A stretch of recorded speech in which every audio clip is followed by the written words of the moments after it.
Welcome back to the Pistol Report. My name is John Francel. I'm the Senior Instructor for Archangel Technologies.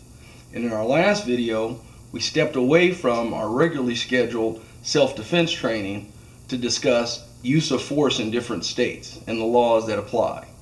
Well, we're getting back to the regular stuff, and today's lesson is going to be on situational awareness. Situational awareness is your environment, knowing your environment, and the things in it that are changing over time, whether it's somebody else that steps into a room. Situational awareness allows you to be able to see trouble before it comes. It's part of one of the basics of carrying a concealed firearm is having good situational awareness. Knowing that environment, the elements in that environment, and how those elements, if they change over time, it affects you. So let's get to our 4 rules of gun safety. 1, the gun is always loaded. 2, don't put your finger on the trigger until you're ready to shoot. 3, know your target and what's behind it. 4, don't let the barrel of the firearm point at something you're not willing to destroy. Now that we have that, what we have here is a diagram of just a diner. Let's call it Jack and Jill's Diner. And we're going to discuss about when you walk into an environment, what you notice and how things change, and those changes affect how you perceive your environment. So the first thing is, when you're going to someplace or you're just driving, make sure you look at the cross streets and know where you're at. That's very important. Even if it's something as little as seeing somebody else being involved in an incident, if you know where you're at, you're able to dial 911 and give them a good, quick location. Not only that, if you need help, it speeds up that help getting to you. The other thing is, when you get to a location, make sure you take a look at the exterior. Make sure you look in the parking lot. Make sure when you pull up, you don't see a sign that says closed in the middle of the day, but you see people moving inside. That could be an indication that there's some trouble. Situational awareness has certain conditions, awareness conditions, that are used. Some places, some trainers use 4. I just boil it down to 3 to keep it simple. There's white, yellow, and red.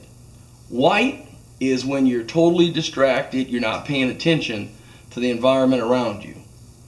Yellow is when you're paying attention, you're noticing things that are happening, you know where you're at, you know who's next to you, behind you, and who's in front of you. Red is when things go bad. Red is when you perceive a threat, you initiate action, and then you implement defending yourself. That should be done immediately once you recognize, perceive the threat, confirm it in your mind that yes, this is a threat that can do great serious bodily injury, and then initiate your self-defense. Whether that is with a firearm, a knife, a chair, whatever it is, you need to make that decision that when you get to red, that you're going to defend yourself. Now, when it comes to walking into the building, let's take a diner. The red indicates doors. The blue, that's going to indicate glass for windows. You have tables, you have booths, and you also have a back door that leads into a kitchen. Now, if you walk into a place, one of the first things you should notice is look at all 4 corners of the location. Look at who's sitting there, and always be aware, most of your threats from a person, they're going to come from their hands. So always watch hands, waistbands. If you hear loud talking, if you walk in and somebody seems like they're in an argument, that might not be something that's caused to leave or to get nervous, but it is something to take note of and to see how that changes over time in your environment, whether it leads to some kind of conflict. But you also have to have presence of mind to know that if you walk into a circumstance and you have 2 people or 3 people or 4 people engaged in some kind of a fight, you don't know who is who. You don't know who's the primary aggressor. So the best thing to do is to stay out of it, be a good witness, call 911, and make sure you utilize all your situational awareness to be able to get out in the event you need to get out.